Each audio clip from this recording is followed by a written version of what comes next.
Hello everyone. Welcome to PK Padho. My name is Pravesh and I am the curator of this series called NCRT Distilled. And today we are going to talk about the later Vedic period. As you know, हम already sources of history, prehistoric cultures, the Indus Valley civilization खत्म कर चुके हैं और जो हमारा fourth topic था ancient Indian history में जो कि है द वैदिक एज उसका ये थर्ड पार्ट है after advent of Aryans and वैदिक लिटरेचर। उसके बाद हमने किया था द ऋग्वेदिक पीरियड और द अर्ली वैदिक पीरियड और अभी ये लास्ट पार्ट है जो हम कवर करेंगे, ये है द लेटर वैदिक पीरियड। इसमें हम ये जानेंगे कि जब ऋग्वेदिक पीरियड स्टेब्लिश हुआ उसके कुछ 500 साल बाद क्या क्या चेंजेस आए एक वैदिक सोसाइटी में और किस तरीके से डेवलपमेंट आगे बढ़ा, इकोनॉमी, सोशल और रिलीजियस चेंजेस, पॉलिटी में क्या चेंजेस आए थे, ये सब हम बात डिस्कस करेंगे। Another thing being the notes that you can download the notes from my Telegram channel, that is at the rate PK Pado. If you search it on Telegram, you will find it right there. You can download all the notes from one source. In NCRT Distilled course, मेरा basic proposition ये है कि मैं ये चाहता हूँ कि आप बार बार एनसीईआरटी ना पढ़ें, एनसीईआरटी की तरफ ना जाएं और टाइम वेस्ट ना करें ऑन द सेम थिंग कि बच्चा ये भी ना सोचे कि यार कवर कर तो रहे हैं, पढ़ तो रहे हैं, पर समझ नहीं आ रहा। समझ इसलिए नहीं आएगा क्योंकि फाउंडेशन तैयार नहीं है आपका, और फाउंडेशन तैयार करने के लिए एनसीईआरटी से बेस्ट कुछ नहीं है। पर इसका मतलब ये नहीं है कि जिस तरह से लोग कहते हैं कि 3 बार 4 बार 5 बार पढ़ने की ज़रूरत है, नहीं है आपको पढ़ने की ज़रूरत। आपको एक बार अगर पढ़नी है तो आप पढ़ सकते हैं NCERT, just to know the wordings and the depth of it, and later if you want to revise you can revise all the facts and relevant information from my notes and this course called the NCERT Distilled.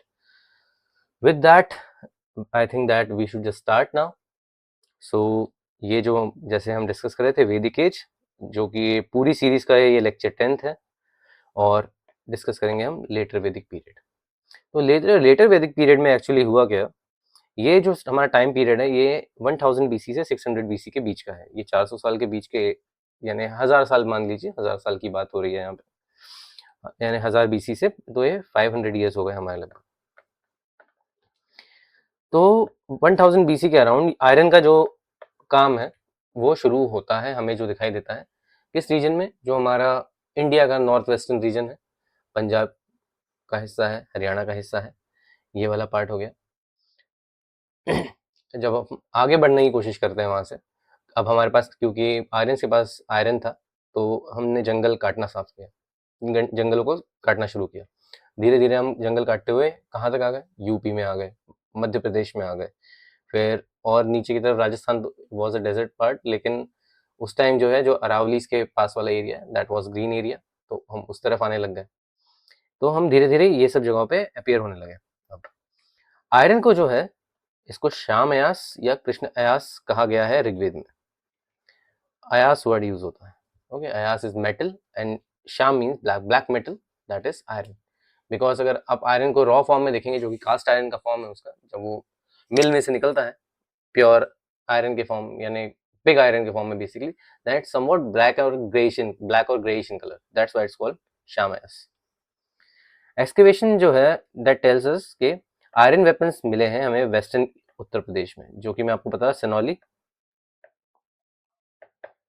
इस reason के around आपको western UP में आपको iron के भी weapons मिले हैं, जैसे स्पीयर्स मिले हैं, चैरियट मिला है हमें, तो और घोड़े की जो नाल होती है वो मिली है, ये सब मिला है। जो कॉमन आयरन वेपन्स थे वो थे एरोहेड्स और spear heads. Alright, iron weapons जो थे वो जो है वैदिक पीपल ने यूज किया किनको हराने के लिए, जो कल्चर यमुना गंगा दोआब में प्रेजेंट थे। अगर हम नोटिस करते हैं तो उस टाइम ये रियलाइज होता है हमें कि जो चालकोलिथिक कल्चर था, या जो ब्रॉन्ज यूजिंग पीपल थे, या चालकोलिथिक जो पीपल थे, they were not very mend with weaponry. Weapons के मामले में उन लोगों के पास सिर्फ कॉपर था, जो कि एक सॉफ्ट मेटल है, जो कि पेड़ों को नहीं काट सकता, जिससे हल नहीं बन सकते जोतने के लिए, घोड़, और उससे बहुत सारी चीज़ें जैसे इम्प्लीमेंट्स हैं आपके, टूल्स वगैरह हैं, हैमर वगैरह है, ये सब चीज़ें नहीं बनाई जा सकती कॉपर से, ये बनाई जा सकती है आयरन से, और that's why iron was strong. Iron was the main reason for the progress of Aryans in India. और तो आयरन के वेपन्स यूज करे इन लोगों ने हराने के लिए वहां पे जो लोग थे, गंगा यमुना दोआब में, यानी यूपी वाला जो हिस्सा है और मध्य प्रदेश का जो नॉर्दर्न पार्ट है, दैट एरिया, जो कि प्रेजेंटली आप बोल सकते हैं जो प्रयागराज वाला हिस्सा है, ये वाले हिस्से। अब पॉलिटिकल चेंजेस क्या है, जब हम बात करते हैं अर्ली वैदिक और लेटर वैदिक में, तो पॉलिटिकल चेंजेस हमें किस तरीके से दिखे। अब जो किंगडम बनने शुरू हुए थे जो लेटर वैदिक पीरियड में, वो पहले की तरह नहीं थे। पहले जैसे ट्राइब्स और क्लैंस बेस्ड था, जो हमने लास्ट लेक्चर में जैसे डिस्कस किया, अब ये जमीन का हिस्से, टेरिटोरी के हिसाब से अब बंटने लगे चीजें। दूसरी क्या है, पहले जो कैटल के लिए वॉर होता था, अब टेरिटरी के लिए वॉर होने लग गया। कैटल अभी भी था रेलेवेंट, लेकिन इतना नहीं था। अब टेरिटरी की, अब मेरे को इतनी जमीन चाहिए, एक राज्य, मुझे एक राज्य बनाना है, राजा वॉज यूज्ड टू थिंक कि मुझे अब एक राज्य चाहिए जिसमें मैं रूल कर सकूं, तो टेरिटरी के ऊपर लड़ाई होती थी। और पहले जैसे ट्राइबल ऑर्गेनाइजेशन डोमिनेट होते थे, अब किंगडम में पॉलिटिकल स्ट्रक्चर इमर्ज होना शुरू होता है। यहाँ से प्रॉपर हायरार्की होती है, कौन क्या काम करेगा, कैसे काम करवाएगा। जैसे एक आदमी जो टैक्स कलेक्ट करेगा, वो टैक्स किसी को जाके देगा, यानी जो आपके टॉप सब्जेक्ट्स है वो डेलीगेट हो चुके थे, ट्रांसफर हो चुके थे, कि आप जैसे हैं, आपको ये सारे काम करने हैं, आप ये है, आपको ये काम करना है। पहले के टाइम में ये सब नहीं था। पहले के टाइम में एक असेंबली बैठती थी जो कि रिस्पॉन्सिबिलिटीज बांटती थी लोगों में। अब रिस्पॉन्सिबिलिटीज नहीं बंटती हैं, अब राजा डिसाइड करेगा कि आप ये काम करेंगे। अब कुछ इंपॉर्टेंट फीचर जो थे वो चालू हुए थे, जैसे मैंने यहाँ पे हमने डिस्कस किया कि टेरिटरीज बनने लग गई थी, consolidation and expansion of political authority over defined territories, राजा का जो वर्चस्व है वो बढ़ने लगा था, और जो है ट्रिब्यूट जो थे वो फ्रीक्वेंट हो गए थे। अब ये एक टैक्स के फॉर्म में, जो पहले हम बली बोलते थे, जो वॉलंटरी थी, अब वो एक टैक्स बन गई कि तुमको देना ही है। अगर आप ये काम करो तो आपको ये टैक्स चुकाना ही है, अगर आप ये काम करें तो आपको दूसरा टैक्स देना है। अब पॉलिटिकल चेंजेस क्या क्या है, रॉयल पावर का इमरजेंस, राजा का बेटा अब राजा बनने लगा। पहले की तरह डिसाइड नहीं होता था कि जो ब्रेव आदमी है, इंटेलिजेंट है, या सबसे ज्यादा मजबूत है एक ट्राइब का आदमी, वो राजा बनेगा। अब ये सारी चीजें हट गई थी। अब अगर आप राजा हैं तो आपको ये सुनिश्चित करना पड़ेगा कि आपको पास एक पुत्र हो जो कि अगला राजा बन सके। Popular tribal assemblies lost their significance and importance, जो लोग आके मिलते थे, बैठते थे, बात करते थे और डिसाइड करते थे कि हमारी ट्राइब का कब क्या भविष्य होगा या हमें क्या एक्शन लेना चाहिए, वो सारी चीजें अब बंद हो गई थी।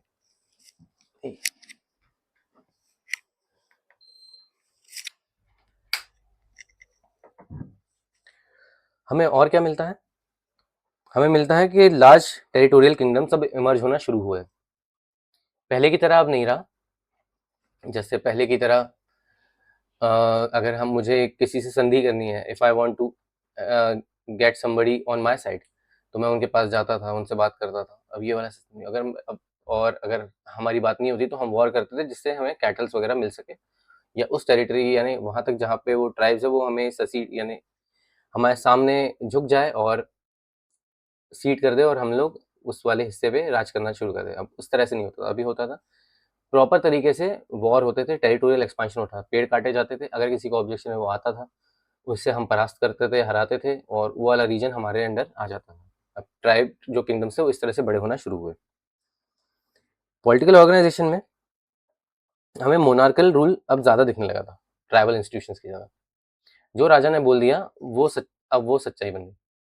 जो राजा डिसाइड करेगा, जो पॉलिसीज वो बनाएगा, अब वो सारी चीजें इमर्ज होने चालू हो गई। अब कोई आपकी बात नहीं होती थी, अब कोई भी आप ओपिनियन नहीं दे सकते थे, अब आपको बात सुननी पड़ती थी, जो लॉज आपके लैंड के हैं और जो राजा ने कह दिया है वो वाली बात है। पॉपुलर असेंबली के साथ क्या हुआ, सभा एग्जिस्ट करती थी, पर ये अब डोमिनेट होने लगी थी चीफ, रिच नोबल और ब्राह्मण से। जैसे पहले सभा में कुछ इंटेलेक्चुअल्स भी होते थे, जैसे हमने बात करी कि पहले ये डिसाइड होता था कि जैसे कोई आदमी ब्रेव है या कोई आदमी बहुत इंटेलिजेंट है जो कि एक ओपिनियन रख सकता है ट्राइब के वेलफेयर के लिए, तो वो भी सभा का हिस्सा होता था। अब ये नहीं होता था। अब आपको, अब जो प्रोविजंस थे वो चेंज हो गए थे। अब या तो आप अमीर हो, या आप बहुत बड़े कोई स्टेट के मालिक हो, या आपके पास बहुत सारी प्रॉपर्टी वगैरह हो इस तरीके से, या आप ब्राह्मण हो, एक अलग कुल के हो या अलग वर्ण से आते हो, तभी ब्राह्मण वर्ण के हो, आप पुरोहित वगैरह हो, तो ही आप उसमें हिस्सा ले सकते थे। अब जो जनरल आपकी सभा होती थी उस तरीके से नहीं रही थी अब। उसके बाद women were no longer allowed to attend. जैसे पहले वुमेन को भी अलाउड था सभा और समिति में पार्ट लेना, अब इस तरह से अब अलाउड होना बंद हो गया था। फिर अगला समिति। समिति भी फंक्शन कर रही थी, पर ये डेमोक्रेटिक नहीं रही थी अब। डेमोक्रेटिक और ट्राइबल कैरेक्टर इसका खत्म हो गया था। जैसे मैंने आपको बताया समिति में ये होता था कि हर घर का एक बड़ा जो है बड़ा the male the chief of the family ही used to go and attend the samitis. पर अब ये ऐसा नहीं होता। अब ये भी चीफ्स और वेल्दी एलिट्स के अंडर आ गई थी। विधाता, ये जो है ये कंप्लीटली खत्म हो गया था विधाता का कॉन्सेप्ट। विधाता भी एक टाइप का आपका असेंबली हुआ करती थी, उसको भी पूरी तरीके से खत्म कर दिया गया था लेटर वैदिक पीरियड में। और टेरिटोरियल किंगडम, अब जैसे हमने अभी बात करी कि टेरिटोरियल किंगडम का राइज होने लगा था। अब यहाँ पे हमें सीन समझ में आता है जनपद का। जनपद यहाँ से इमर्ज होने चालू हुए। जनपद एक्चुअली क्या है, बहुत सारे लोगों का जो एक ग्रुप है जो एक एरिया को पर्टिकुलरली अपना स्टेट मानता है, वो एक जनपद होता है। बात करते हैं जन की, तो जन से जनपद बना। जनपद से ये आइडिया होता है कि यार ये इसका एक पर्टिकुलर स्ट्रक्चर हुआ करता था, इसका एक पर्टिकुलर हेड हुआ करता था, और पर्टिकुलर हेड के अंदर एक असेंबली यानी या एक आप बोल सकते हैं कैबिनेट हुआ करती थी जो कि रूल करती थी on behalf of the ruler. और उनका काम होता था कि डे टू डे जो अफेयर्स हैं, जैसे एडमिनिस्ट्रेशन हो गया या लॉ एंड ऑर्डर हो गया, ये सब अलग अलग पार्ट्स में डिवाइड हो गया था और एक एक आदमी को उसकी रिस्पॉन्सिबिलिटी दे दी गई थी। जिस तरह से आजकल मॉडर्न गवर्नमेंट हमारी फंक्शन करती है उसी तरीके से। The formation of bigger kingdom increased the royal authority. Political identity shifted from tribe-based to territory-based organization. Okay. Areas that were initially named after tribes were first settled there. जैसे Panchal people जो थे वो Panchal reason बना लिया। तो जनपद का नाम मोस्टली इसी आइडिया के थ्रू आया है कि जो पर्टिकुलर टाइप के लोग या जैसे कोई पर्टिकुलर ट्राइब है जो डोमिनेंट ट्राइब है उसके नाम पे एक रीजन का नाम पड़ गया और वो रीजन के नाम पे वो उस आपका जो जनपद है उसका नाम पड़ गया।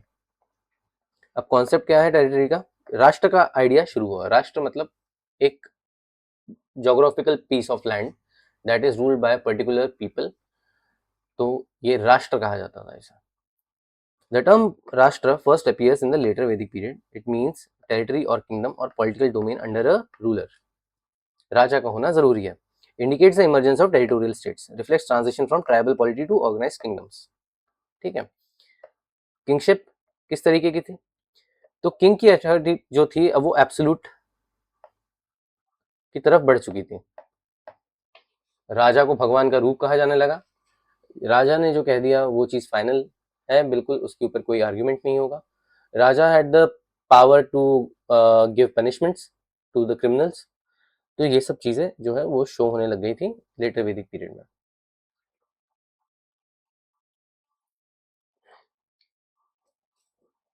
कुछ जगहों पे इलेक्शन जो है चीफ और किंग का वो अभी भी हमें दिखते हैं, उसके कुछ प्रूफ। जैसे कुछ महाजनपद जो है वो डेमोक्रेटिक थी, वहां पे जो राजा था, जैसे वज्जी स्टेट है, वज्जी विच्छेदी है एक, ये कुछ महाजनपद थे जहाँ पे group of people use to elect a king out of them.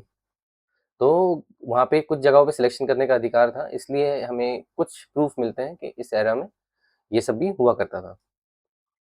Royal rituals and sacrifices, ये इस टाइम का इम्पोर्टेंट एब्स्ट्रैक्ट बोल सकते हैं, ये एक यूनिक कॉन्सेप्ट है इस टाइम का कि रिचुअल्स बहुत जो थी वो बहुत इलेबोरेट होने लग गई थी। यानी 21-21 दिन जैसे यज्ञ चलते हैं वैसे अखंड अखंड यज्ञ बोलते हैं, जिसे हम 4 दिन कंटिन्यू यज्ञ चल रहा है, मंत्र उच्चारण हो रहा है और लोग बैठे हैं। व्रत वगैरह का सीन जो फास्ट करते हैं वो वाले सीन्स बढ़ गए थे। फिर गांव का गांव पूरा एक रिचुअल में पार्टिसिपेट कर रहा है और बलि दी जा रही है मासेस में कि 1000 गायों की बलि दी जाती है, 1000 जानवरों की बलि दी जाती है। इस तरीके से बलि का सीन शुरू होता है यहाँ से। तो जो इस यहाँ पे कुछ आपके रिचुअल्स हैं, जैसे राजसूय यज्ञ हुआ करता था कि सुप्रीम अथॉरिटी प्रूव करने के लिए, पॉलिटिकल स्टेटस प्रूव करने के लिए किंग का।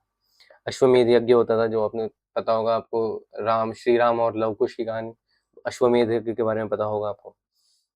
तो symbolise question control and over territories traverse by royal horse. एक घोड़े को छोड़ दिया जाता था, वो घोड़ा जहाँ जहाँ पे फ्रीली जा सकता था वो जगह आपकी टेरिटरी में आ जाती थी, क्योंकि वहाँ का जो राजा था वो आपके घोड़े, या ना आपका घोड़ा आपका स्टेटस था।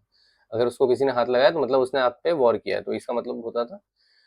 और जैसे हम वो देखते हैं, और अगर किसी ने वो घोड़े को पकड़ लिया या उस घोड़े को मार दिया, मतलब he is defiant of the king, और अब वहां पे वॉर होगा।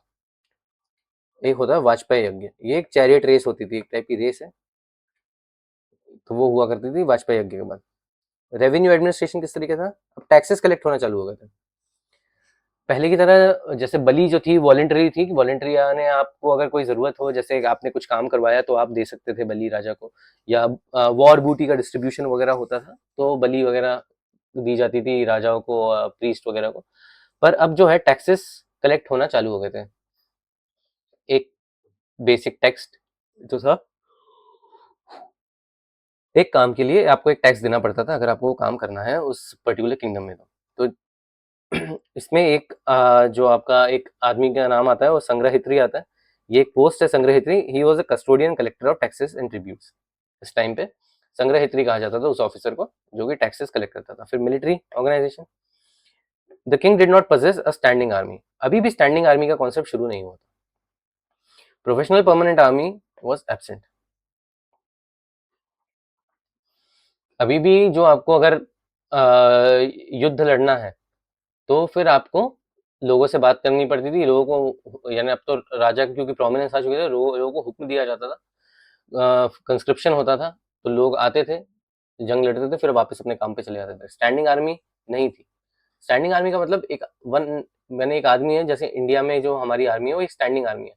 वो पूरे टाइम रेडी है कि उसको पता है कि उसका एक ही काम है, उसको और कुछ काम नहीं करना है जाके उस आर्मी को। तो आर्मी को पता है कि हमारा एक ही काम है, हमको देश की रक्षा करनी है, तो वो आर्मी को हम बोला जाता है standing army, who is ready on just one order कि लेट्स गो। और जब आपकी आर्मी स्टैंडिंग नहीं होती तो आपको आर्मी पहले ऑर्गेनाइज करनी पड़ती है, जिसको हम कंस्क्रिप्शन कहते हैं। आप बोलते हैं लोगों को कि हमारी आर्मी में आओ, ऑलराइट, अभी हमें जंग लड़नी है, तो सब लोग आते जाओ, हम जंग लड़के फिर आप वापस अपने काम पे चले जाना। वॉर टाइम मोबिलाइजेशन होता था। जैसे स्टैंडिंग आर्मी नहीं होगी तो वॉर टाइम में जब भी लड़ाई होगी तो एक मोबिलाइज किया जाएगा लोगों को। अब अगर हम कंपेयर करते हैं, एक छोटा सा कंपैरिजन है कि उस टाइम पे क्या होता है, जो हमने अभी ऊपर पढ़ा उसके हिसाब से ये मैंने एक छोटा सा चार्ट बनाया है। तो जैसे पॉलिटिकल यूनिट पहले जड़ होती थी, अब राष्ट्र होने लग गई। किंग की पावर पहले लिमिटेड थी, अब बढ़ गई। सभा पहले पॉपुलर इंस्टीट्यूशन था, अब डोमिनेंट होने लगा नोबल्स एंड ब्राह्मण्स के साथ। समिति, इसकी भी इंपॉर्टेंस खत्म हो गई। विधाता खत्म ही हो गई, पूरी डिसअपियर हो गई। वुमेन्स पार्टिसिपेशन, ये अलाउड नहीं था, अब अलाउड, पहले अलाउड था, बंद हो गया। किंगडम का साइज पहले स्मॉल ट्राइबल किंगडम से अब टेरिटोरियल किंगडम्स बन गए बड़े। टैक्सेस जो थे पहले लिमिटेड थे, अब कॉमन हो गया है। संग्रहित्री के बारे में हमने पढ़ा कि एक डेडिकेटेड ऑफिसर है जो कि टैक्स कलेक्ट करता है। आर्मी पहले ट्राइबल फोर्सेस थी, अभी भी ट्राइबल फोर्सेस है, और स्टैंडिंग आर्मी अभी भी नहीं है, ठीक है। और रॉयल रिचुअल्स पहले प्रोमिनेंट नहीं हुआ करते थे इतना, पहले छोटे मोटे आपके सेक्रीफाइस या बलि दी जाती थी भगवान के सामने। अब यहाँ पे जो है ये बड़े बड़े यज्ञ वगैरह होने लग गए थे, अब इनकी इंपॉर्टेंस बढ़ गई थी। अब लेटर वैदिक इकोनॉमी क्या थी? इकोनॉमी किस तरीके से डेवलप होना चालू हुई? पहले जैसे है हमने देखा कि पेस्टोरल थे हम लोग, जैसे हमने वर्ड पढ़ा गविष्टि, सब कुछ गाय से रिलेटेड था, गविष्टि हो गया। फिर आपका गाय से रिलेटेड और भी बहुत सारे वर्ड्स हैं, जैसे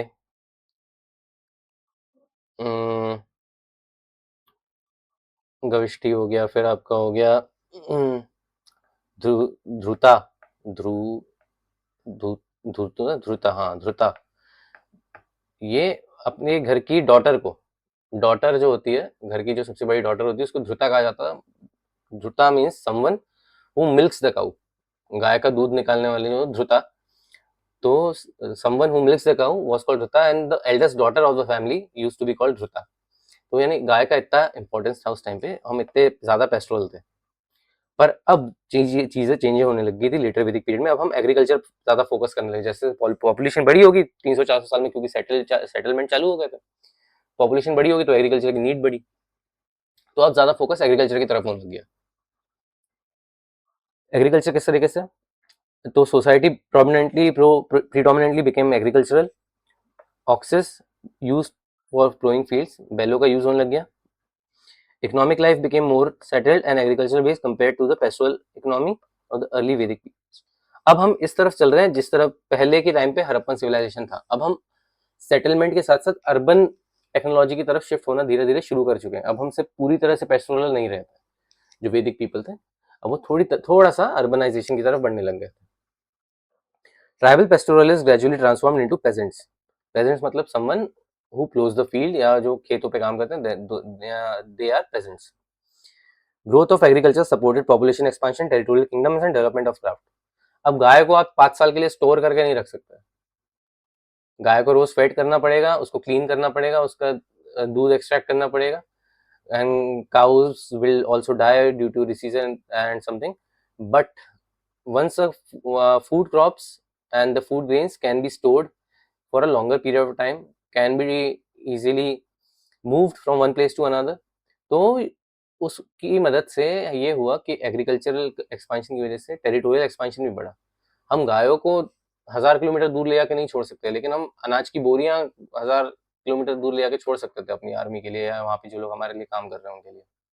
तो ये बहुत एक इम्पॉर्टेंट फैक्टर है इस चीज़ का। एविडेंस मिलता है हमें फ्लो एग्रीकल्चर का। एक शतपथ ब्राह्मण है, हमने जो लिटरेचर वगैरह में डिस्कस किया था, शतपथ ब्राह्मण में डिस्क्रिप्शन दिया है फ्लोइंग प्रैक्टिसेस का, एग्रीकल्चर रिचुअल्स क्या क्या होती थी और सेरेमनीज एसोसिएटेड विद कल्टीवेशन। तो ये सारी चीज़ों का शतपथ ब्राह्मण में एविडेंस मिलता है।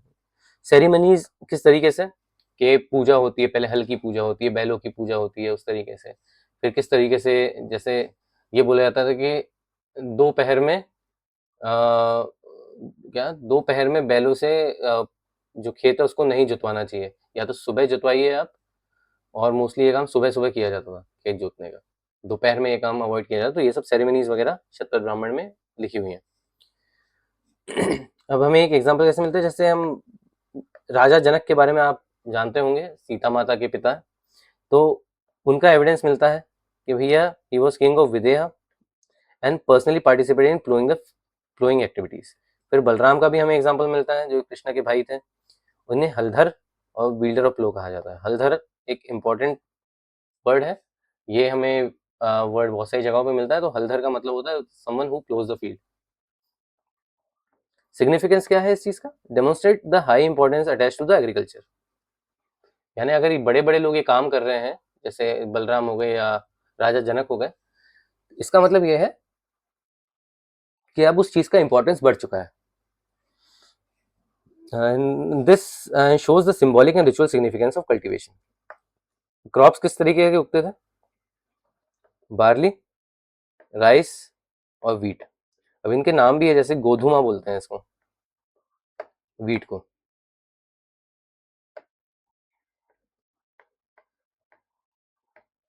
ठीक है, राइस को बोलते हैं व्रीही, व्रीही। ठीक है, तो ये ऐसे इनके वर्ड्स भी हैं, ये भी डायरेक्ट क्वेश्चन बन सकता है, इसलिए पढ़ लीजिएगा ऐसा अगर रखता है तो। राइस कल्टीवेशन, तो Ganga Yamuna Doab very fertile soil, alluvial soil आपको जैसे पता ही है, वो यूपी बिहार का जो रीजन है, एलुवियल सॉइल मिलती है, तो वहाँ पे राइस कल्टीवेशन प्रोमिनेंस पकड़ लिया था बहुत अच्छे से, वहाँ पे राइस कल्टीवेशन होने लगा था।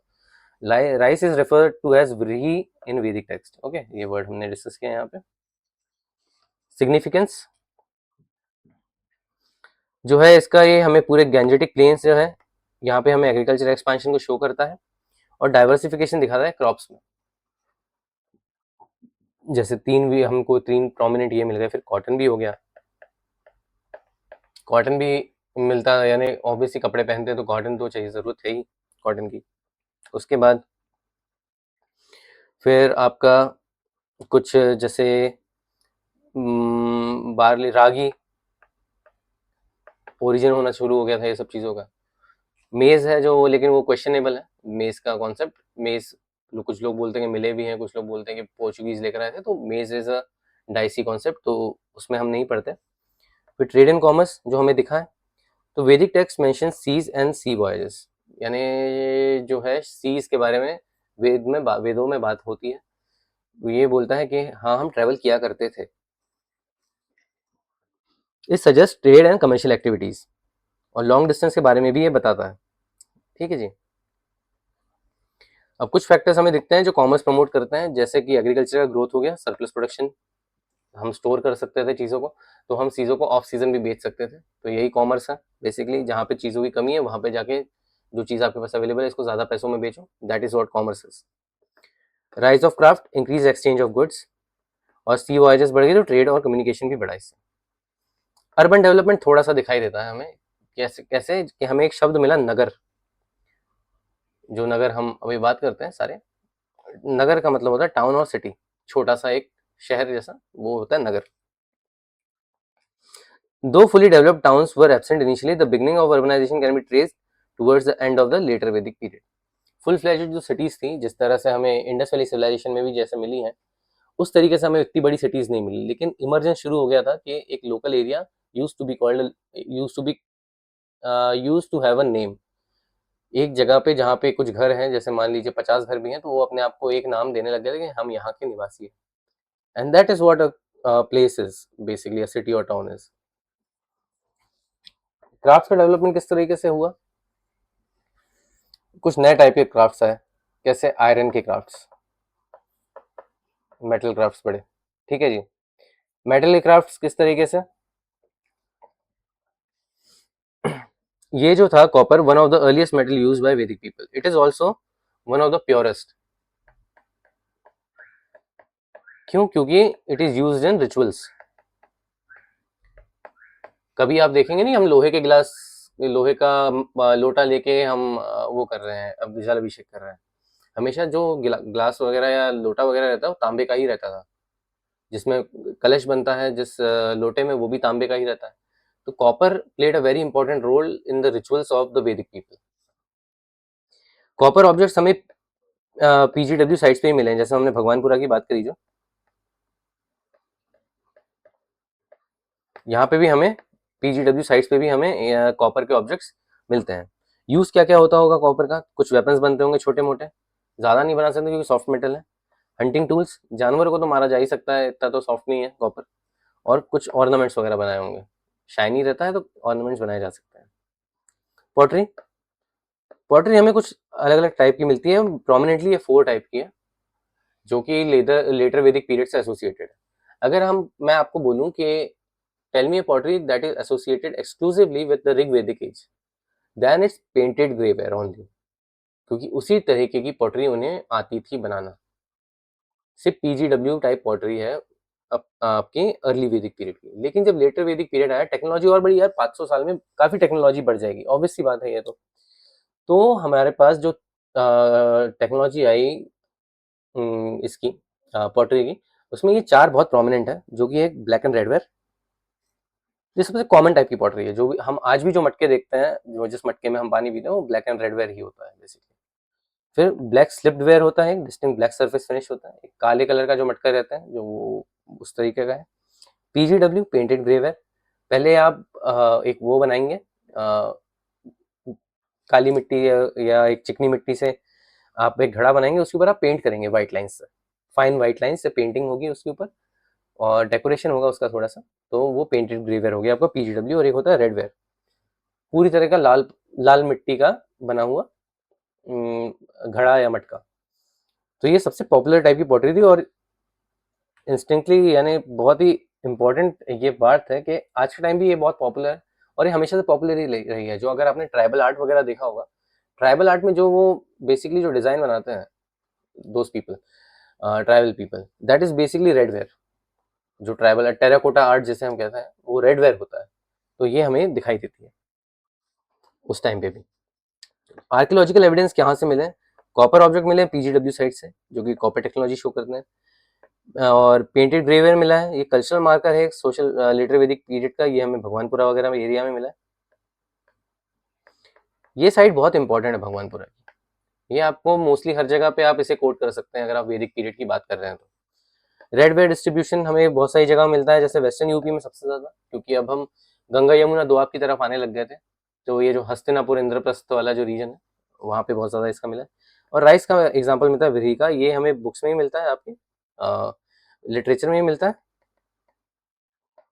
और जो हम गेंजेटिक प्लेन्स हैं, उसकी जो फर्टिलिटी है, उपजाऊपन है, जो गंगा यमुना दोआब का, उससे देख के भी हम बता सकते हैं कि सबसे पहले इन्होंने शायद यहाँ चावल ही उगाया होगा, क्योंकि फ्लड प्लेन्स है बहुत सारे, जहाँ पे गंगा का पानी आके जमा हो जाता है, तो वहाँ पे वहाँ पे चावल उगाना बहुत आसान था। अब हम एक कंपैरिजन है यहाँ पे लेटर वैदिक और अर्ली वैदिक इकोनॉमी का, ये आप पढ़ लीजिएगा, आपको पिछले बार से और ये वाले टॉपिक दोनों कनेक्ट हो जाएंगे इससे। सोशल चेंजेस किस तरीके से अब सोसाइटी में ट्रांसफॉर्मेशन शुरू हुआ था लेटर वैदिक पीरियड में। तो अर्ली वैदिक पीरियड में जैसे प्रीडोमिनेटली पेस्टोरल कम्युनिटी थी, अब हम एग्रीकल्चर कम्युनिटी बन गए थे। ये पहली चीज है। पहले हम ट्राइबल ऑर्गेनाइजेशन थे, अब हम वर्ण डिवाइडेड सोसाइटी में तब्दील होना शुरू हो गए थे। वर्णों की जो है स्पेसिफिसिटी बढ़ गई थी। अब अगर एक आदमी ब्राह्मण है तो उसे गर्व होने लगा था कि हाँ भाई मैं ब्राह्मण हूँ और मुझे ये काम करना है। या एक आदमी क्षत्रिय तो उसे पता था कि मुझे सिर्फ लड़ाई लड़नी है, मुझे सामान नहीं बेचना, या मुझे कोई छोटा काम नहीं करना, या मुझे पूजा पाठ नहीं करना। तो वो आदमी ये बात जानने लग गया था। ट्राइबल पेस्टोरलिस्ट थे पहले हम सेटल्ड पेजेंट्स बन गए थे। पहले हम चरवाहे थे जो कि अलग अलग जगह के अपनी गायें चराते थे। अब हम एक जगह रुक के खेती करना चाहते थे। और पहले सिंपल सोशल डिवीजन होते थे पहले के समय में। जैसे एक एग्जांपल थे आर्य और दास वाला जो मैंने बताया था आपको। आर्य वर्ण होता था, दास वर्ण होता था। अब एक रिजिड सोशल हायरार्की हो गई थी। अब ब्राह्मण सबको सबसे ऊपर रहेंगे, उसके नीचे क्षत्रिय रहेंगे, उसके नीचे वैश्य रहेंगे, उसके नीचे शूद्र रहेंगे, और उसके नीचे एक और रहेंगे, चांडाल्स बोलते थे हम, ये उनके नीचे रहेंगे। तो ऐसे पूरा एक हायरार्की शुरू हो गई थी। और ऊपर से सोशल डिवीजन में हम ये भी बोल सकते हैं कि औरतों का रोल भी जो था वो भी अब डिग्रेड होने लग गया था। जैसे पहले सभा और समिति में महिलाओं का हिस्सा हुआ करता था, अब उसमें नहीं था। अब वहां से उन्हें हटा दिया गया था। पढ़ने की भी उनको अब इतनी इजाजत नहीं मिलती थी कि वो इंटेलेक्चुअली ग्रो कर पाए। They were basically now just bound to the home affairs कि भैया आपको घर पे रहना है, आपको बेबीज करने हैं, और आपको घर के काम करने हैं, घर संभालना है। आप बाहर जाके अपना ओपिनियन नहीं दे सकते थे। वर्ण सिस्टम का जो है डेवलपमेंट, तो tribal society gradually broke up into a वर्ण डिवाइडेड सोसाइटी, और शूद्रास जो है remained a small serving order during this period. Shudras को मीनियल नजरों से देखा जाने लगा।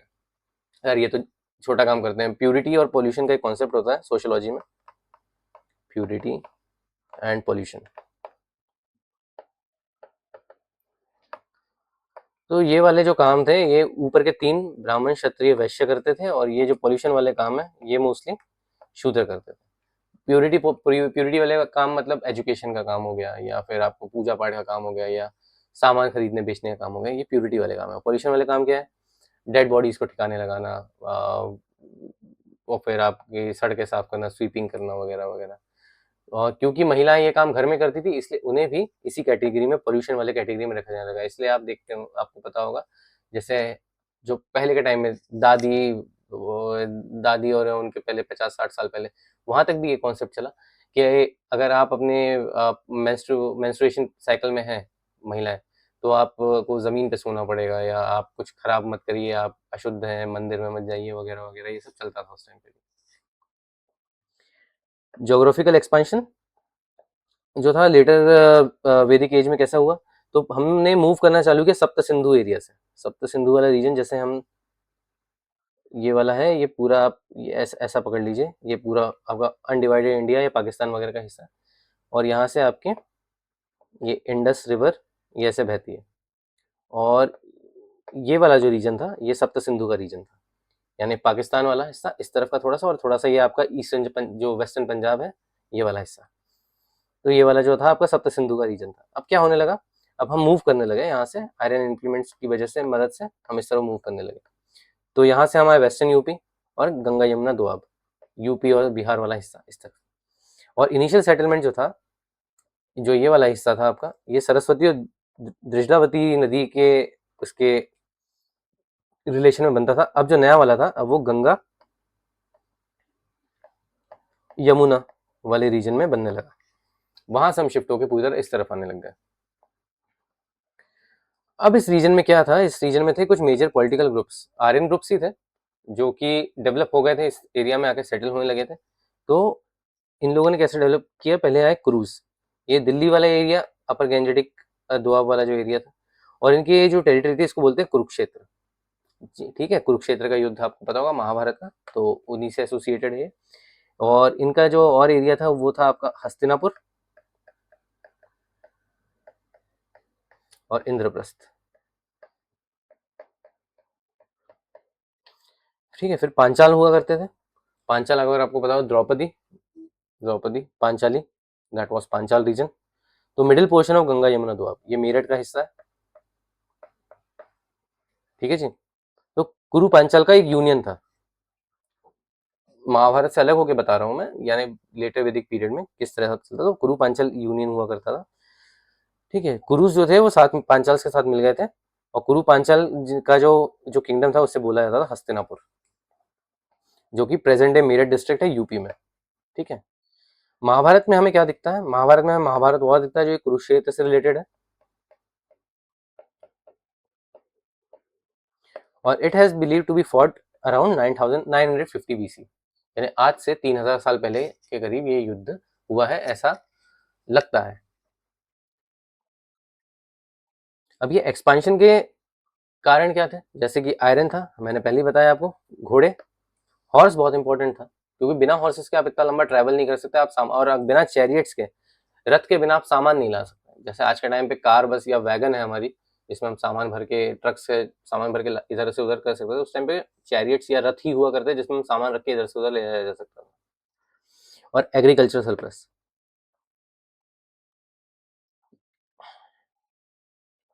अब यहाँ पे कॉज इफेक्ट का टेबल है, ये आंसर राइटिंग में बहुत काम आता है। क्योंकि ये हुआ इस वजह से ये हुआ, क्योंकि ये हुआ इस वजह से ये हुआ। तो जहां जहां मुझे रेलिवेंट लगेगा वहां वहां पे मैं एक टेबल डाल दिया करूंगा। तो आप उस हिसाब से, इससे मेंस के आंसर में, अगर मेंस के लिए पढ़ रहे हैं आप, तो मेंस के आंसर में पॉइंट बनाना बहुत आसान हो जाता है।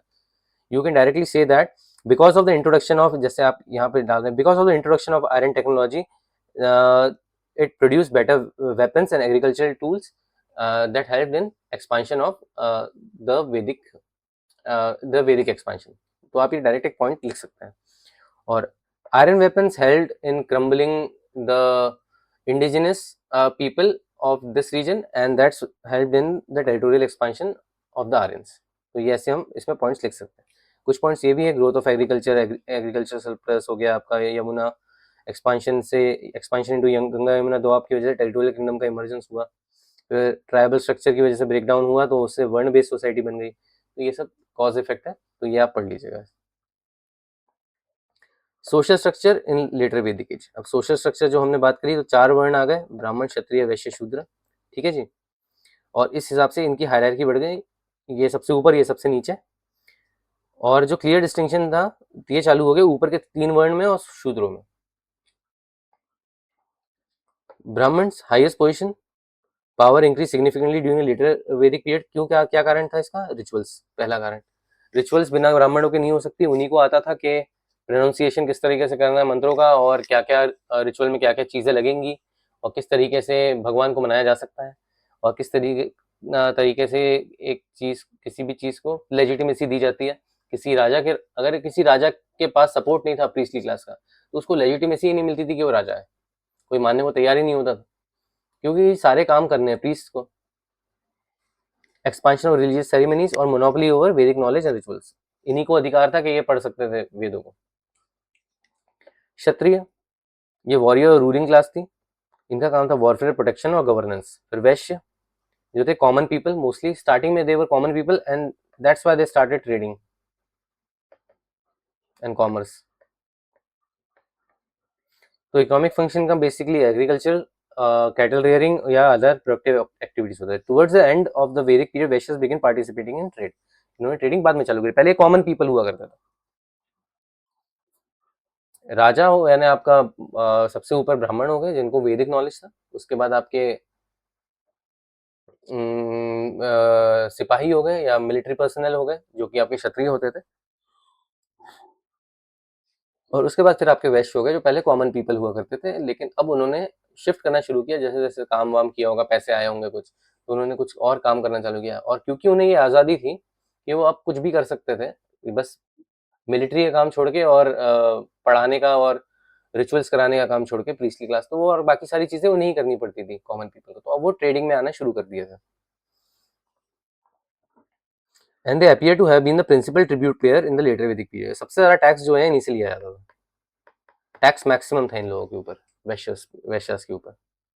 फिर शूद्र है, लोवेस्ट पोजीशन, सोशल डिस्क्रिमिनेशन होता था इनके अगेंस्ट। ठीक है। और इन लोगों को कुछ चीज़ों का एंटाइटलमेंट नहीं था, यानी ये काम ये नहीं कर सकते थे। जैसे उपनयन संस्कार जो होता है वो नहीं हो सकता, जो सेक्रेट थ्रेड वाला होता है, जनेऊ पहनते हैं जो, वो वाला काम ये नहीं कर सकते थे, सेक्रेट थ्रेड, और गायत्री मंत्र नहीं बोल सकते थे। अत्रेय ब्राह्मण जो है एक किताब है, वो शूद्रों के बारे में क्या कहती है, आइए जानते हैं। Shudra is described as servant of higher caste, one who may be made to work in at another's will, one who may be punished at another's will. अगर जैसे मान लीजिए उसकी गलती भी नहीं तो भी आप उसको पनिशमेंट दे सकते हैं, इस तरीके से अत्रेय ब्राह्मण बताता है। सिग्निफिकेंस क्या है इस चीज का, indicates increasing social inequality and reflects institutionalisation of discrimination. अब बहुत सारे लोग मुझे बोलेंगे कि अगर ये सब इतना ऐसा ऐसा था, गलत था, सही था, तो ये किताबों में क्यों है और एनसीईआरटीज में ये सब चीजों के बारे में क्यों बताया है। तो इसका कारण ये है कि पास्ट हॉरर्स नहीं भुलाने चाहिए कभी, क्योंकि अगर जो आदमी अपनी हिस्ट्री भुला देता है वो आगे फिर से वही गलती करता है। हिस्ट्री से सिर्फ एक फायदा होता है, हिस्ट्री जानने से हमें ये सबक मिलता है कि हमें क्या नहीं करना चाहिए। हमें ये कभी कोई नहीं बोलेगा हिस्ट्री में कि तुम ये करो। हिस्ट्री में हमेशा ये बताएगी कि ये यार मेरे से ये गलती हुई, मैंने ये गलत किया, तो अब हम नहीं चाहते कि आगे भविष्य में जाके भी ये गलती हो, इसलिए हम इसे डॉक्यूमेंट कर लेते हैं। ये होता है हिस्ट्री। तो हिस्ट्री का मतलब ये कभी नहीं है कि कोई किसी को कुछ गलत बोल रहा है, जो हुआ है वो हुआ भाई। अगर सुधारने का मौका, इसलिए बच्चों को ये सिखाया जाता है, ये सब बातें बताई जाती हैं किताबों में, लिखा रहता है ये एक पर्टिकुलर क्लास की बुक में। जब बच्चा उस पर्टिकुलर एज तक पहुंच जाता है, जैसे 15 साल का 16 साल का, तो उस किताब में ये सब चीजें आपको मिल जाएंगी। तब उसे ये समझ में आने लगता है कि हाँ शायद ये जो हम होता है दुनिया में ये गलत हो रहा है, इसलिए सारी चीजें किताबों में मेंशन रहती है। इसका कोई भी तात्पर्य ये नहीं है कि किसी को कुछ गलत सिखाया जा रहा है। जो लोग वहां बैठ के किताबें बना रहे हैं वो लोग बहुत ही होशियार लोग हैं, इस देश की क्रीम है वो, जिन्होंने वो किताबें बनाई हैं एनसीईआरटी। उन्हें पता है कि किसको क्या सिखाना चाहिए और किसको क्या नहीं सिखाना चाहिए। और हम और आप जैसे हम कॉमन लोग ये डिसाइड नहीं करेंगे कि कौन सही, यानी एक इंटेलेक्चुअल अगर कुछ पढ़ाना चाह रहा है तो वो क्यों पढ़ा रहा है। Upanayana ceremony, investitures with sacred thread according to Vedic mantras. ये उपनयन सेरेमनी हुआ करती थी, ये हमारे जो 16 संस्कार है उसमें से एक है हिंदू धर्म के। तो एक ये सेरेमनी है, तो ये ब्राह्मण क्षत्रिय वैश्य को करने का अधिकार था, और शूद्र और महिलाएं नहीं कर सकती थी।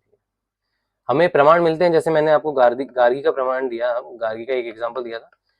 उस टाइम पे ये सभा समिति और इनकी वो हिस्से में, यानी इसमें भी वो पार्टिसिपेट करती, तो वो इतनी इंटेलेक्चुअल थी कि ऐसा कहा जाता है कि उन लोगों के टाइम जो ये आपकी इंटेलेक्चुअल महिलाएं हैं, गार्गी हो गई, लोपामुद्रा हो गई एक, ठीक है, तो इन लोगों को ने का भी उपनयन वगैरह हुआ था, तो उनको अधिकार था उस टाइम लेटर वैदिक पीरियड में, सॉरी अर्ली वैदिक पीरियड में, कि उनको वो भी उपनयन संस्कार करवा सकते थे। लेकिन बाद में जाके जब लेटर वैदिक पीरियड में जब रिजिडिटी इतनी ज्यादा बढ़ गई और वुमेन की जो थोड़ा अधिकार थे उनको वो कम हो गए, तब इन लोगों के इसमें से पूरी तरीके से ये चीजें हट गई वुमेन से इसमें से।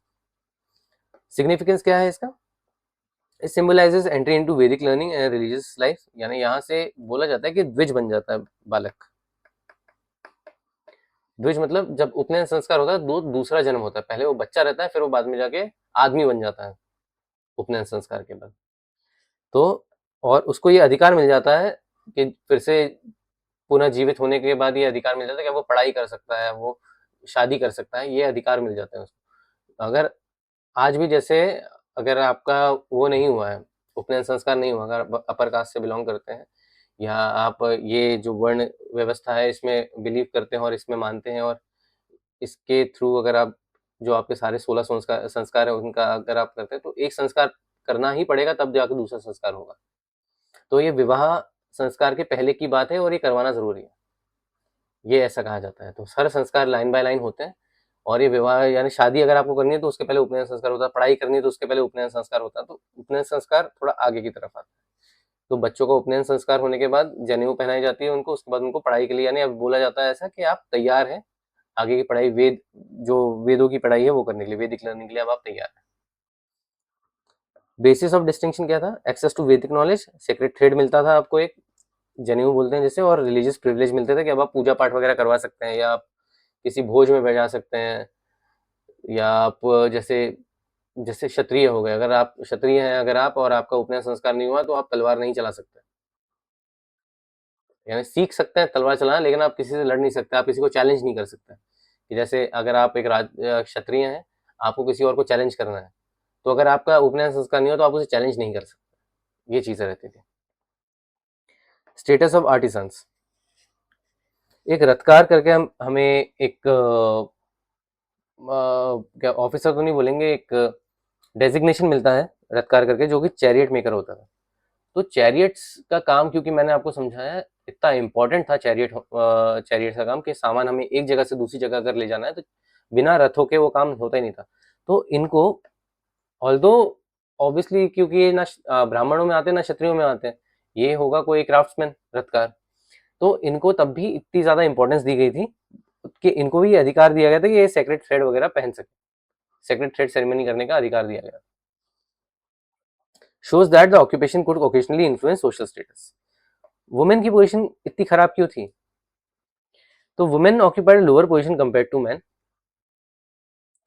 Society became more patriarchal during later Vedic period. ये इस कारण हुआ मोस्टली कि क्योंकि अब पॉपुलेशन बढ़ने लग गई, और जैसे हम मैंने स्टार्टिंग बताया था कि मोस्टली लोग चाहते थे कि हमें प्रजा मिले, प्रजा का मतलब होता है बच्चे, तो चाइल्ड बर्थ वगैरह, चाइल्ड रियरिंग, अगर एक आदमी है जो खेत में काम करेगा तो बच्चे कैसे संभालेंगे उसके, बच्चे कैसे संभलेंगे उसके, जो अभी हमारे यहाँ एग्जाम्पल दिए जाते हैं गाँवों में, जो हमारे एग्जाम्पल दिए जाते हैं वही एग्जाम्पल उस टाइम पे चलते थे कि बच्चा संभालने के लिए महिलाओं की जरूरत है, और इसलिए उनको घरों में रहना चाहिए, घर के काम करने चाहिए, यही वाले एग्जाम्पल दिए जाते थे उस टाइम भी, और इसलिए उन्हें जो पब्लिक पार्टिसिपेशन है उससे बाहर निकाल लिया गया। उनको सारी प्रिविलेजेस जो थे, पढ़ने की आज़ादी और ये सब चीज़ें थी जो अर्ली वैदिक पीरियड में, जहाँ पे पेस्टोरल सोसाइटी थी, एग्रीकल्चरल सेटलमेंट और वॉरफेयर और टेरिटोरियल पावर बनने के बाद वो सारी चीज़ें छीन ली गई महिलाओं से। Participation in public life, some women theologians participated in the philosophical discussion, जो मैं बात करी गार्गी जी की, गार्गी, लोपामुद्रा, ठीक है।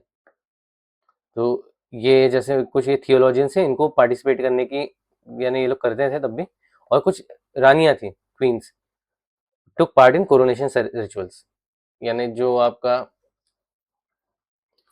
क्या क्या बोलते हैं, कोरोनेशन को हम बोलेंगे शाही सभा वगैरह जो होती थी, जिसमें जैसे राजा को बोल, यानी राजा बनाया जाता था, युवराज को वगैरह, तो उसमें पार्टिसिपेशन वगैरह क्वीन पार्टिसिपेशन कर सकते थे। ओवरऑल पोजीशन क्या थी? Generally regarded as inferior and subordinate to man, generally, यानी इतनी अथॉरिटी नहीं थी उनके पास कुछ भी करने की। कुछ टाइप की शादियों का एग्जाम्पल मिलता है हमें, ये एग्जाम्पल सारे मेंशन्ड है एनसीईआरटी में भी, एक टेबल था उसमें थे ये सब, तो ये आप देख सकते हैं। इसमें ये 8 टाइप की शादियां हैं, और अगर आप सोशियोलॉजी वगैरह में इंटरेस्टेड है तो उसमें भी ये सब आपको मिलता ही है जब आप किनशिप और मैरिज पढ़ते हैं। तो ब्राह्मण, देव, असुर, अरसा, प्रजापति, असुर, गंधर्व, राक्षस और पिशाच, तो ये टाइप की शादियां होती थी। ये पढ़ लीजिएगा आप। फिर एक नई टाइप की सोशल ऑर्डर शुरू हुआ जिसे हम गोत्र कहते हैं, गोत्र डिवीजन। पूछते नहीं आपका गोत्र क्या है, एक बोलता है मेरा गोत्र कश्यप है, दूसरा वाला बोलता है मेरा भी गोत्र कश्यप है। यार अब तो शादी नहीं कर सकते सेम गोत्र के हैं, ये तो दिक्कत हो गई। तो गोत्र एक्सोगेमी बढ़ गई, एक गोत्र का आदमी उसी के गोत्र में शादी नहीं कर सकता, एक्सोगेमी मतलब दूसरे गोत्र में शादी करनी पड़ती थी। तो ये चीजें इस पीरियड में दिखाई देने लगी, ये एक यूनिक फीचर है इस पीरियड का। इमर्जेंस ऑफ गोत्र सिस्टम, प्रैक्टिस ऑफ गोत्र एक्सोगेमी, मैरिजेस आउटसाइड वंस गोत्र, डेवलपमेंट ऑफ आश्रम सिस्टम, स्टेजेस इन लाइफ। अब अगर जैसे मान लीजिए आश्रम सिस्टम का इंपॉर्टेंस गोत्र में ऐसा है कि जैसे मान लीजिए एक गुरुजी है, उनके अंडर 10 बच्चे पढ़ते हैं, गुरुजी की जो वाइफ है वही खाना बनाती हैं, वही उन बच्चे, सारे बच्चे मिलके खाते हैं गुरुजी के साथ और उनकी वाइफ के साथ।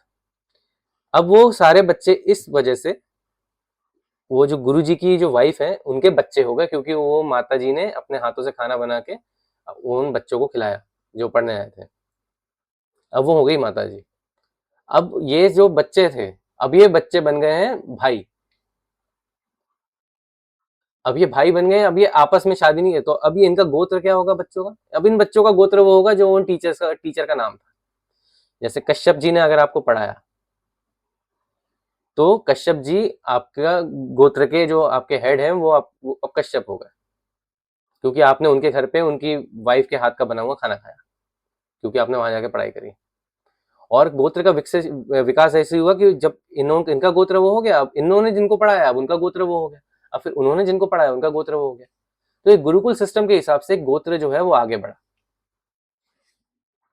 और ये जो गोत्र के सेम लोग थे, ये मानते थे कि हम एक बड़ा परिवार है और हम आपस में शादी नहीं करनी चाहिए हमें, इसलिए गोत्र एक्सोगेमी लाई गई कि अगर मैं इस गोत्र का हूं, मैंने यहाँ पे है, और आप उस गोत्र के हैं, आप वहां पे जाइए, आप उनसे शादी करिए, हम एक गोत्र में शादी नहीं कर सकते। गोत्र का बेसिकली मीनिंग होता है काउ पेन। काउ पेन का मतलब होता है जहां पे गायों को बांधा जाता है, जैसे एक डंडा है, उसके आजू बाजू 4 गाय बंधी हुई हैं, तो उसे काउ पेन कहते हैं। इसका रिलेशन इससे इससे प्रूव होता है, जैसे जिससे हम अगर हम लोग इसमें एक एनालॉजी अगर बैठाने की कोशिश करें तो ये होगी कि जैसे बच्चे एक गुरु से बंधे हुए थे, उसी तरह से जैसे गाय एक खंबे से बंधी हुई रहती है, इसलिए इसे गोत्र कहा गया है। Growing importance of cycle, life cycle in rituals, संस्कार। ठीक है, तो जो लाइफ साइकिल रिचुअल्स थी उनके संस्कार जो बोलते हैं हम, जैसे उसकी इंपॉर्टेंस बढ़ने लगी, तो वहां से भी गोत्र का प्रेवलेंस चालू हो गया। अब जैसे शादी करनी है अगर आपको, तो आपकी जो वाइफ जो दूसरे गोत्र में है, हिंदू धर्म में ये होता है, जो अगर वाइफ दूसरे गोत्र में है, तो उसे आपके गोत्र में ट्रांसफर होना पड़ता है, उसके लिए पूजा होती है, उसके बाद फिर शादी का जो आपका पूरा जो विवाह वाला सिस्टम है वो खत्म होता है। Gotra literally means cow pen, that is a place where cattle belonging to an entire clan are kept. Later meaning, तो गोत्र बाद में, पहले अर्लियर तो ये मीनिंग था, लेकिन बाद में ये बन गया कि टाइप का डिसेंट है, मैं कहाँ बिलोंग करता हूँ, and became an important marker of lineage and kinship. बिना गोत्र जाने पहचाने कोई कुछ नहीं करता था, इतना इंपॉर्टेंट हो गया था गोत्र का। Gotra exogamy, marriage outside one's own gotra prevented marriage among people claiming descent from the same ancestor. Kashyap, Rishi Kashyap ने मुझे पढ़ाया और मेरे साथ 10 लोगों को और पढ़ाया, तो हम सब भाई बन गए, तो हमारा रिलेशनशिप, क्योंकि हमने यहाँ पे खाना खाया था इनके, और इनकी वाइफ ने हमारे लिए खाना बनाया था, तो हमारा रिलेशन इनसे आ गया, तो अब हम आपस में एक दूसरे के इसमें किनशिप वाले यानी शादी वाले रिश्ते नहीं कर सकते। Strengthen social regulation marriage alliance. आश्रम सिस्टम जो था, जैसे मैंने बताया, ये फुली डेवलप नहीं हुआ था during later Vedic period, only the first 3 stages were mentioned later. Only the first 3 stages are mentioned in the later Vedic period, and the fourth stage was not yet well established. अब हमारे पास आश्रम क्या क्या आते हैं, जो क्या बोलते हैं हम, जो आपकी स्टेजेस ऑफ लाइफ है।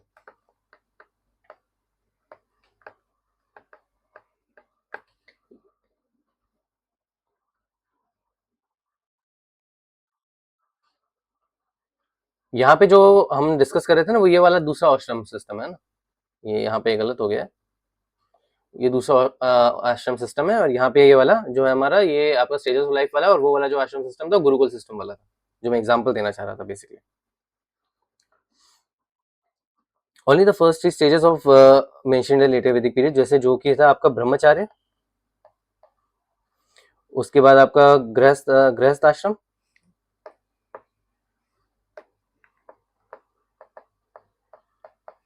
फिर वानप्रस्थ।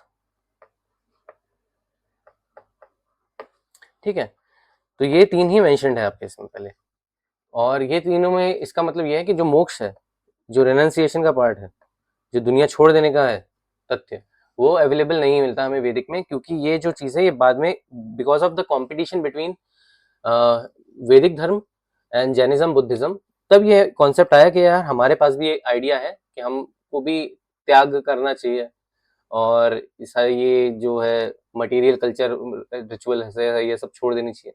तब जाके ये बाद में आइडिया, क्योंकि हमें उनसे कम्पीट करना था, इसलिए ये डेवलप किया गया ये आइडिया। जो हमें वेदों में मिलते हैं वो हमें बेसिकली ये 3 ही मिलते हैं कि आपको पहला ब्रह्मचर्य मेंटेन करना है, जब तक आपकी शादी नहीं हो रही थी, फिर आपको एक गृहस्थ आश्रम मेंटेन करना है, आपको बच्चे पालने हैं, आपको काम करना है, और आपको अपने बच्चों की शादी करानी, जो भी उनसे रिलेटेड संस्कार है वो पूरे करने हैं, और उसके बाद फिर आपके सब सारी रिस्पॉन्सिबिलिटीज खत्म हो जाए तो आप जंगल में चले जाइए, वहां पे आपके साथ क्या होता है अब उससे समाज को कोई लेना देना नहीं है।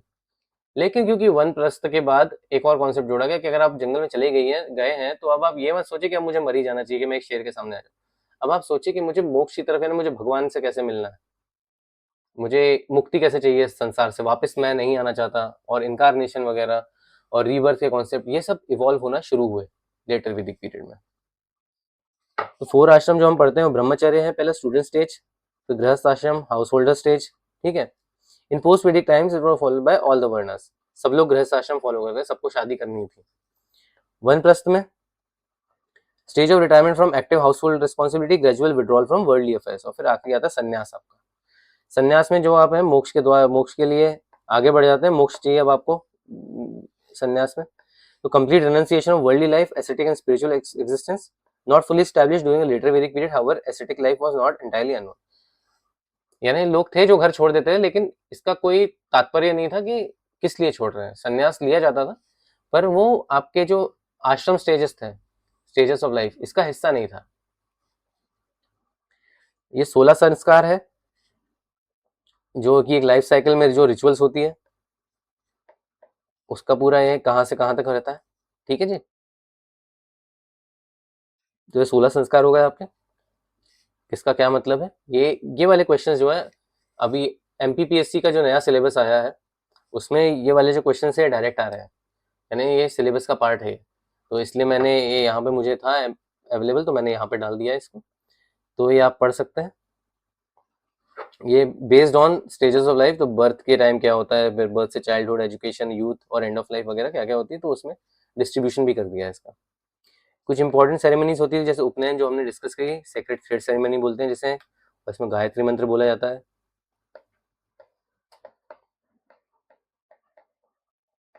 ठीक है जी। और फॉर्मल एजुकेशन वैदिक लर्निंग यहाँ से शुरू होती है बच्चे की, और जो ऊपर के 3 वर्ण है बस उन्हीं को ये अधिकार मिलता है। फिर वेदारंभ, इसके बाद ये होता है कि पढ़ाई शुरू हो गई है, ठीक है। फिर संवर्तना, ग्रेजुएशन होता है, वहां से गुरु जी है अपने गुरु दक्षिणा मांगते हैं बच्चों से, और उन्हें बोला जाता है कि अब अपने अपने अपने बाकी के, अब आपका यहाँ पे पढ़ाई खत्म होती है, अब आप अगले वाले जो आपका आश्रम है, जो गृहस्थ आश्रम है, आप उसकी तरफ बढ़ सकते हैं, अब आप शादी वगैरह कर सकते हैं। तो यहाँ पे होता है फिर विवाह, मैरिज सेरेमनी, एंट्री इनटू गृहस्थ आश्रम, अंत्येष्टि, ये मरने का टाइम होता है, मरने के बाद अंत्येष्टि होती है आदमी की, ये आपका आखिरी संस्कार है, ठीक है जी। फिर रिलीजियस लाइफ और किस तरीके से लेटर वैदिक पीरियड में, Aryan culture in later Vedic period developed under strong Brahminical influence, and religion became increasingly centered on sacrifices, rituals, secrets, formulas and mantras. जो हमने ऊपर डिस्कस किया था जैसे राजसूय यज्ञ, अश्वमेध यज्ञ, तो चैंटिंग, फिर यज्ञ के आजू बाजू पूरा पूजा करना, 21 दिनों का यज्ञ करना, और इलेबोरेट जो रिचुअल्स थी वो सब शुरू हो गई। तो इस वजह से क्या हुआ, जो इन लोगों का महत्व है, पंडितों का, प्रीस्ट का, जो कि ये पूजा करवा सकते हैं, इनका महत्व बढ़ गया। Worship became more ritualistic, less prayer oriented than the Rigvedic period, ठीक है। और भगवानों में बहुत सारे चेंज आ गए, पहले जैसे हमने पढ़ा कि इंद्रदेव के बारे के 275 हाइम्स है, अग्नि के बारे में 200 हाइम्स है, इतना लिखा गया है ऋग्वेद में। उसके बाद भगवान ही चेंज हो गए, इतनी इंपॉर्टेंस रही नहीं इनकी, अब नए भगवान आ गए, प्रजापति, रुद्र, विष्णु, कुशन, तो ये नए गॉड्स आना शुरू हो गए। आइडल वर्शिप, मूर्ति पूजा शुरू हुई, पहले मूर्ति पूजा नहीं होती थी, रिचुअल्स में पहले आवाहन किया जाता था भगवान का, उनको बलि दी जाती थी, उनके नाम का यज्ञ वगैरह होता था, बस। कोई मूर्ति नहीं थी कि इंद्रदेव की मूर्ति है या किसी और भगवान की मूर्ति है, ऐसा कुछ नहीं था। उसके बाद जब पर्सोनिफिकेशन हुआ, जब आदमी को दिखने लगा कि हाँ एक हो सकता है कि भगवान को मैं पूजा करता हूँ, उनके कुछ एट्रीब्यूट्स होंगे, ठीक है जी। तो वो एट्रीब्यूट्स के थ्रू एक आदमी ने एक इमेज बनाई और इमेज को तराशा, मूर्ति बनाई गई उसकी, और उसकी फिर पूजा करना चालू की। तो बेसिकली जो मूर्ति है, मूर्ति भगवान नहीं है, मूर्ति मूर्ति है। मूर्ति का जो पर्सोनिफिकेशन है, जो उसके एलिमेंट्स है, वो भगवान है, उसकी पूजा की जाती है। मूर्ति की कभी पूजा नहीं की जाती हिंदू धर्म में। मूर्ति जिस चीज को सिग्निफाई कर रही है, जिस पर्सोनिफिकेशन को सिग्निफाई कर रही है, जिस ताकत को सिग्निफाई कर रही है, उसकी पूजा होती है। तभी तो हम कहते हैं कि तभी तो हम मूर्तियां बदल सकते हैं। जैसे मान लीजिए आप एक भगवान की मूर्ति लेकर आए जो कि कुछ समय के बाद जिसमें क्रैक आ गया, चटकी, तो हम बोलते हैं कि मूर्ति खंडित हो गई है, मूर्ति बदलनी पड़ेगी। मूर्ति खंडित हो जाती है, मूर्ति बदल जाती है, फिर नई मूर्ति लाई जाती है, फिर नई मूर्ति में देव स्थापना की जाती है, पूजा अर्चना की जाती है, जिससे बोला जाता है कि भगवान का जो पर्सोनिफिकेशन है, जिस एनर्जी की हम पहले पूजा करते थे, वो भगवान की वो एनर्जी वापस वो मूर्ति में है, फिर उस एनर्जी की पूजा की जाती है उस मूर्ति के रूप में, ना कि सिर्फ और सिर्फ वो मूर्ति की पूजा की जाती है। Some objects begin to be worshipped as a symbol of divinity. Early signs of idolatry appeared during the later Vedic period, marks a shift from purely nature-based worship. All right, and this indicates the beginning of symbolic worship practices. अब मूर्तियां हो गई, पूजा हो गई, यानी पूजा कैसे एक significance हो गया कि थाली में पूजा होगी या दिया जलेगा, तो इस तरीके से जो सिग्निफिकेंस है इसे हम मूर्ति पूजा कहते हैं। Relationship between Varna and religion. The society became divided into social classes. Different groups came to be associated with specific deities. Religious practices increasingly reflected social hierarchy. अब जो जैसे अब कुछ लोग हैं उन सब ने अपना अपना भगवान भी चूज कर लिया। अब यहाँ पे अब बात करी पूषण की, ठीक है, पूषण। अब Pushan became the god of Shudras. जो शूद्र थे वो स्पेसिफिकली पूषण की पूजा करने लगे। तो इस तरीके से जो वर्ण और रिलीजन में ये वाला चेंजेस हमें दिखते हैं, अलग अलग ग्रुप जो है अलग अलग डीटीज को पूजा करने लगे। मोड क्या था वर्शिप का? Prayers continue to be recited, मंत्र उच्चारण होता था, पूजा यानी आप आरती वगैरह होगी तो वो बोली जाती थी, पर अब जो है वो डोमिनेंट फॉर्म नहीं था। अब सैक्रिफाइसेस जो थे, हवन करना है या बलि देनी है, तो ये अब प्रोमिनेंट फॉर्म बन चुका था। अब ये कंपैरिजन है फॉर्म ऑफ वर्शिप का जो अभी हमने डिस्कस किया किस तरीके से होता है, ठीक है। यज्ञ का मैंने आपको बता चुका हूं मैं आपको, तो पब्लिक स्केल पे भी किए जाते थे यज्ञ और डोमेस्टिक स्केल पे भी किए जाते थे। घर में भी करा जा सकता था पूजा, और पूरा का पूरा जो शहर है आपका गांव है वो भी मिलके पूजा करता है। जैसे बारिश नहीं हुई तो भगवान को खुश करने के लिए पूरा का पूरा गांव मिलके पूजा करता था। Public sacrifices involved the king and the entire community, demonstrate royal authority and religious practices. जैसे अश्वमेध यज्ञ वगैरह हो गया, तो सब लोग मिलके पूजा, पूरा का पूरा गांव मिलके पूजा करता था। अब वाजपेयी यज्ञ हो गया, इसमें चैरियट रेस होती थी, जो लोग सारे पार्टिसिपेट कर रहे हैं वो उनको उनका मोटिवेशन, उनको मोटिवेट करने के लिए जो लोग आए हैं वो लोग मिलके पूजा करते थे साथ में। तो ऐसे इलेबोरेट प्रैक्टिसेस होना शुरू हुई थी। डोमेस्टिक सेक्रीफाइस भी होते थे घरों के अंदर, ठीक है, लेकिन इसमें भी प्रीस्ट की बहुत जरूरत होती है। आज भी हम करते हैं, जैसे सत्यनारायण की पूजा हो रही है घर में, या हम वास्तु शांति का हवन करवाते हैं, तो वो सब इसमें हमें शो होता है।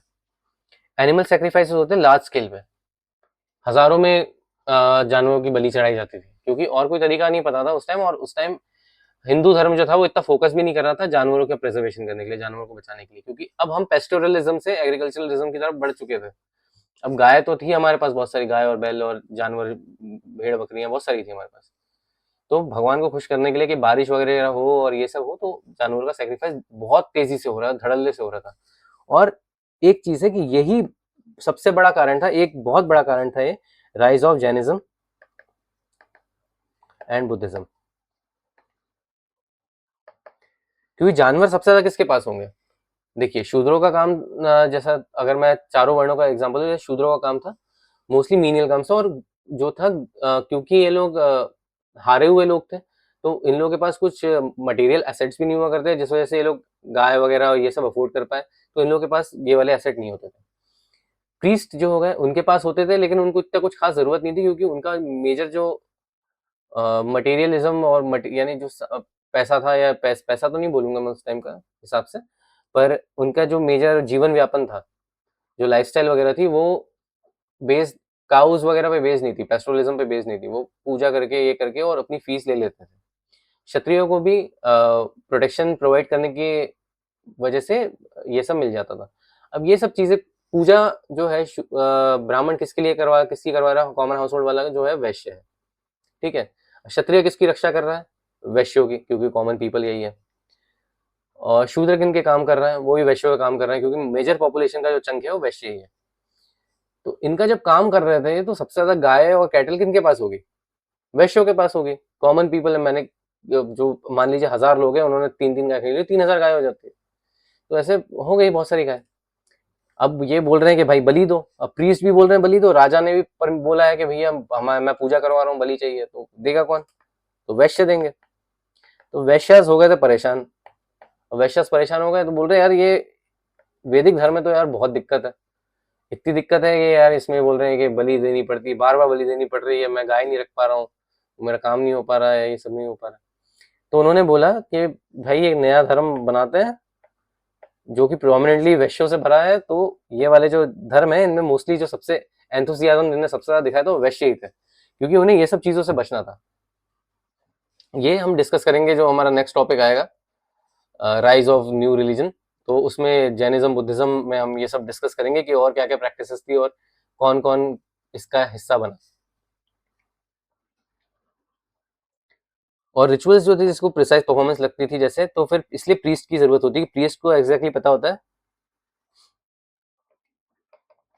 कि करना कैसे है पूजा। एक यजमान का कॉन्सेप्ट होता है, जैसे अगर आप पूजा करवा रहे हैं तो आप यजमान हैं, तो आपको यजमान बोलेंगे, द पर्सन हु परफॉर्म्ड और स्पॉन्सर्ड अ यज्ञ। रोल क्या रहता था इनका? Responsible for conducting sacrifices, had to ensure proper performance of ritual and formulae. जो पंडित जी बोल रहे हैं उसी तरीके से मंत्रोच्चारण करना है, वो बोलेंगे स्वाहा तो ऐसा डालना है, वो बोलेंगे घी चढ़ाइए तो घी डालना है। तो ये काम ये यजमान करता है। फिर यजमान को जब पूजा खत्म हो जाती है तो उसके बाद दक्षिणा देनी पड़ती है, प्रीस्ट को खाना खिलाना पड़ता है, ये सब चीजें यजमान का काम। रिचुअल फॉर्मूला होते थे मंत्र, ये मंत्र उच्चारण का बहुत सिग्निफिकेंस बढ़ गया था लेटर वैदिक पीरियड में। Sacrifices were accompanied by sacred formulas. Correct pronunciation was considered essential for the success. Essential increased dependence on trained priest. ये मैंने कहा priest की इसलिए इंपॉर्टेंस बढ़ गई थी क्योंकि इनका काम ही ये था। अब ये अगर कोई आदमी कोई काम बचपन से अब करता आ रहा है तो उसमें परिपक्व हो जाता है और उसको काम करते बनता है अच्छे से। तो इसलिए एक प्रोफेशनल प्रीस्ट लगता था अगर आपको एक पूजा करवानी और रिचुअल करवानी अच्छे से, जिसमें कोई भी बाधा ना आए। बाधा आने का सबसे बड़ा बहुत ही रेलेवेंस है हमारे हिंदू धर्म में, क्योंकि आपने देखा होगा कि जितने महान महान राजा बने हैं वो कब बने हैं? एक राक्षस आया, उसने जो पूजा कर रहे थे, ठीक है, ब्राह्मण यज्ञ वगैरह कर रहे थे, उनके यज्ञ में बाधा डाली।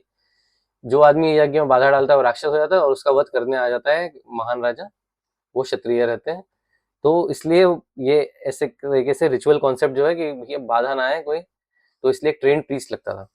And this enhance the brahmanical authority, क्योंकि अब बिना ब्राह्मण के जो कि जिसको अधिकार है वेद पढ़ने का और जिसको अधिकार है एक रिचुअल परफॉर्म करवाने का और पूरी पूरी पूजा वगैरह सब यज्ञ वगैरह अच्छे से करवाने का, उसका इंपॉर्टेंस अपने आप ही बढ़ जाता है। क्योंकि अब किसी को कोई आइडिया ही नहीं है ना कि भगवान से मैं कांटेक्ट करूँ कैसे, बिना मैं किसी प्रीस्ट के मैं भगवान से कांटेक्ट कर ही नहीं सकता। मैं सीधे मंदिर जा ही नहीं सकता, मैं सीधे मंदिर में जाके भगवान से बात नहीं कर ही नहीं सकता, यानी हार्ट टू हार्ट। अब आप कर नहीं सकते, अब आपको बीच में एक इंटरमीडियरी चाहिए और इंटरमीडियरी आ गया तो फीस तो लेगा ही। तो ये वाला कॉन्सेप्ट यहाँ से बढ़ गया बहुत ज्यादा। तो इसलिए वजह से राइज ऑफ ब्राह्मण हुआ। इनके हाथ में बहुत सारी पावर आ गई, monopoly over priestly knowledge, expertise in ritual sacrifice, custodian of secret formulas.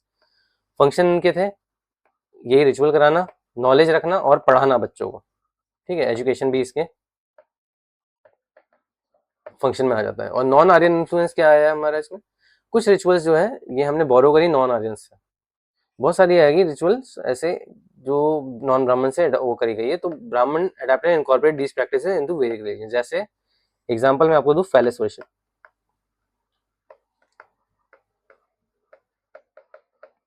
शिवलिंग की पूजा, जो शिवलिंग की पूजा है that is not a part of वैदिक रिलीजन।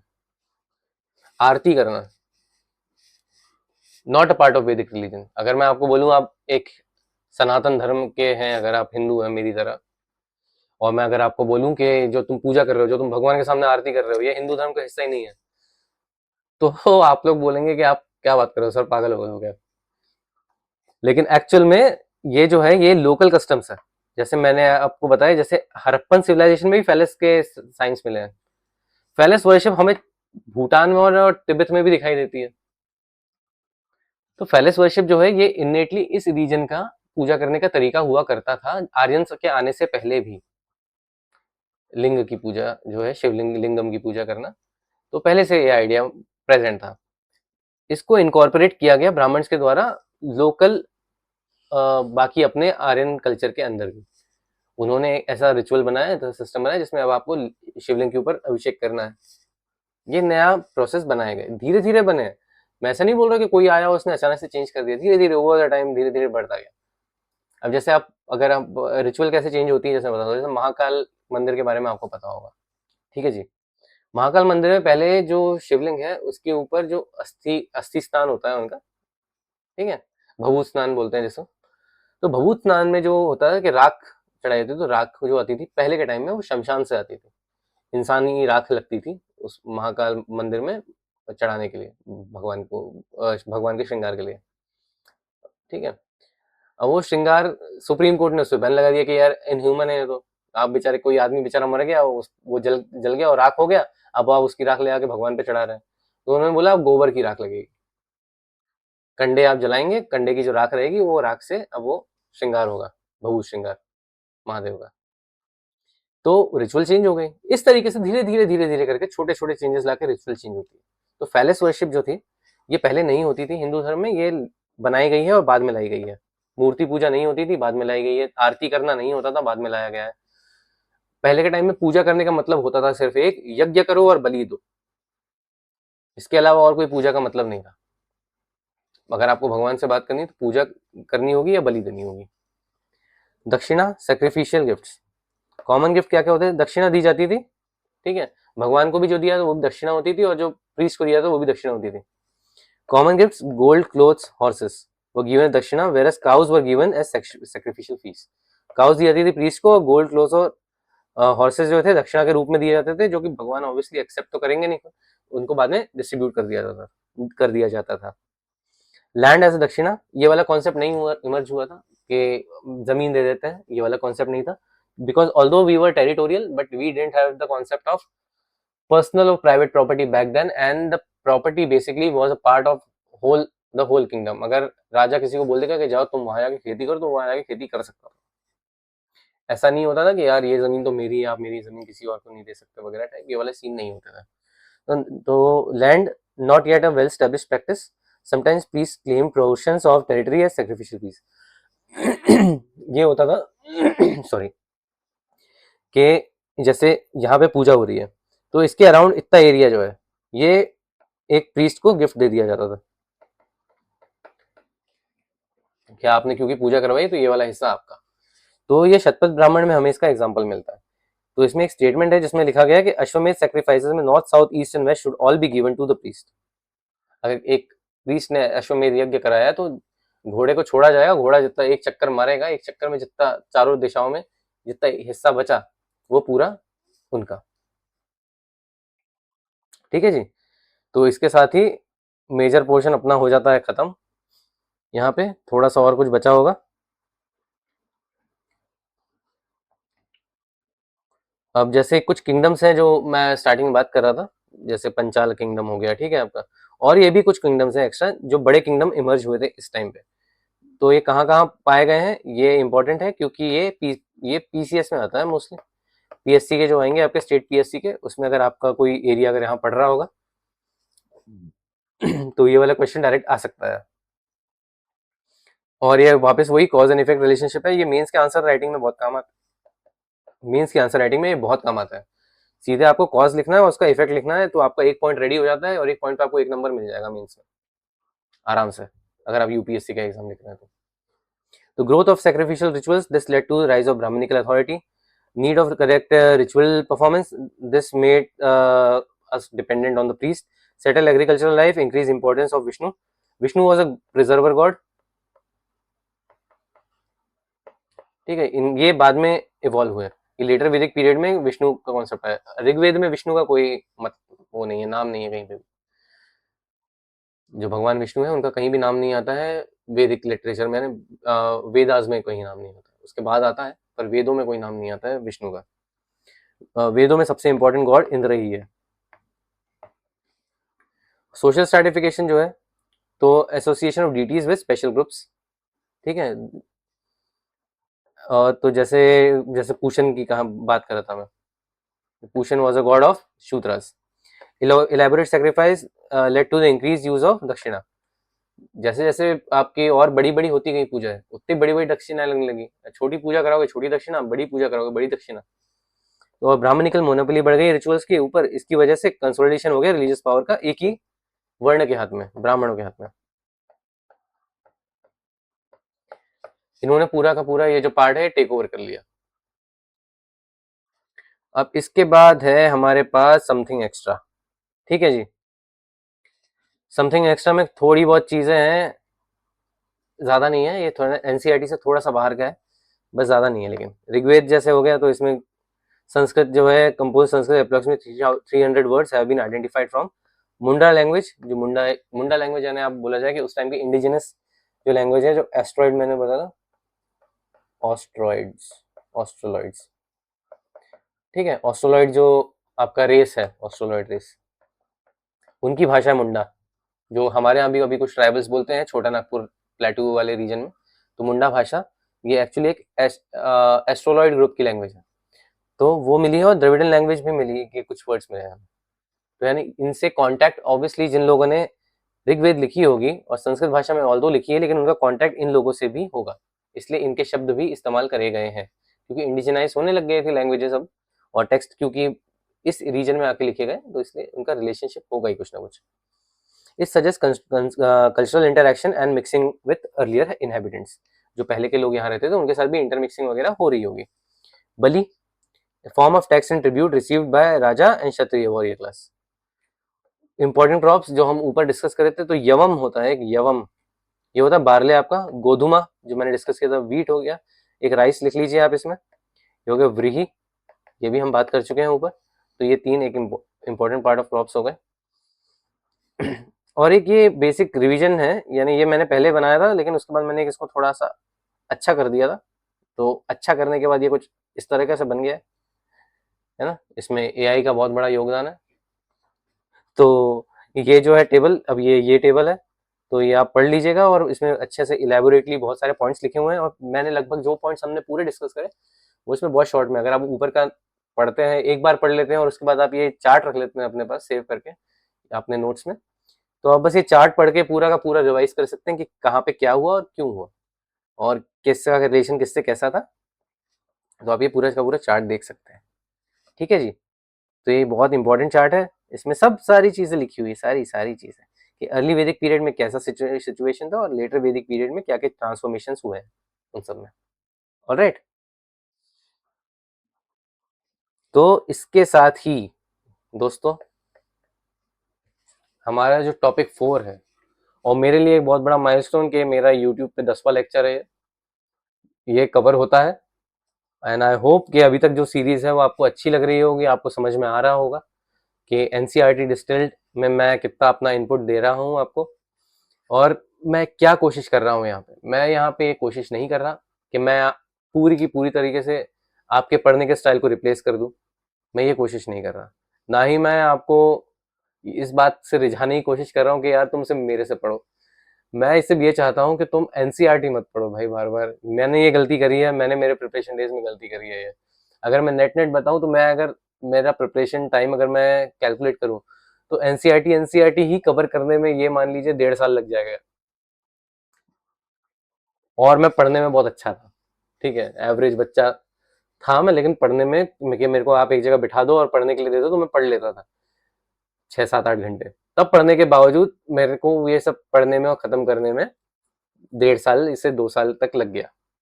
अगर मैं नेट नेट पूरा का पूरा पढ़ूं, कि हर बार मैंने रिवीजन के लिए उठाई किताब और हर बार पढ़ा, मैंने हर साल पढ़ा अटेम्प्ट देने से पहले। जब अटेम्प्ट मैंने पेपर दिया और मेरा नहीं हुआ, तो मैंने सोचा यार फिर से एनसीईआरटी चालू करते हैं रिवाइज करना। जो वहां से मैं बता रहा हूँ, वहां से जब पढ़ना चालू किया, तो ये सिचुएशन बनी। तो मैं ये नहीं चाहता कि आप लोगों के ऊपर ये बर्डन आए कभी भी, और इसलिए मैं इतना इनपुट दे रहा हूँ इसमें। क्योंकि ना कोई कोचिंग पढ़ाएगी आपको ये, ना आप खुद आप सोच के देखिए कि आप क्यों पढ़ेंगे एनसीईआरटी, जो किताब एक बच्चे के लिए लिखी गई है, वो आप क्यों पढ़ेंगे। आप उसके लिए पढ़िए, आप फैक्ट पढ़िए उसमें से। आप जैसे अगर मान लीजिए आप यूपीएससी का पेपर दे रहे हैं, ठीक है, यूपीएससी का अगर आप पेपर दे रहे हैं, तो यूपीएससी में अगर बोला जाए कि लिटरली क्या क्या इसमें से जो मैं पढ़ा रहा हूँ आएगा, तो इसमें से कुछ भी नहीं आएगा। लेकिन इसके बिना आप यूपीएससी के लिए कुछ भी नहीं पढ़ सकते। ये पढ़े बिना आप कुछ भी नहीं पढ़ पाएंगे यूपीएससी का। इसलिए ये पढ़ना आपके लिए बहुत बहुत बहुत ज्यादा इंपॉर्टेंट हो जाता है। ये जब पढ़ेंगे आप तब आपको कनेक्शंस बनाना समझ में आएगा। एनसीईआरटी पढ़ने से कनेक्शन बनाना समझ में आता है कि अच्छा वो ये हुआ था, इसका कारण ये था, इसका कारण ये था, इफेक्ट ये था, कॉन्सिक्वेंस ये था। ये सब चीजें हमें एनसीईआरटी पढ़ के समझ में आती, क्योंकि उसमें लिखा ही इतनी प्यारी भाषा में कि एक बच्चा समझ जाए। और इसलिए मैं आपको ये समझा रहा हूँ, क्योंकि आप बच्चे नहीं हैं। अगर आप ये लेक्चर देख रहे हैं तो आप बच्चे नहीं हैं, आप एक गवर्नमेंट जॉब के लिए तैयारी कर रहे हैं। आप ग्रेजुएट हैं ऑलरेडी या ग्रेजुएशन में हैं, तैयारी कर रहे हैं आप। तो आपको एक सरकारी नौकरी चाहिए, तो आपका दिमाग उस तरीके से होना चाहिए कि जो एक अडल्ट फंक्शनिंग ह्यूमन का होता है। तो आपको बच्चों की तरह पढ़ने की जरूरत नहीं है कि you just go and study NCERT. That is absolutely no need. आप इससे पढ़िए, आपको बहुत फायदा होगा। और मैं कोशिश करूंगा कि और बेटर कर सकूं जो भी मैं कर रहा हूँ। अभी 10 लेक्चर हुए हैं, धीरे धीरे 100 होंगे, उसके बाद 1000 भी होंगे।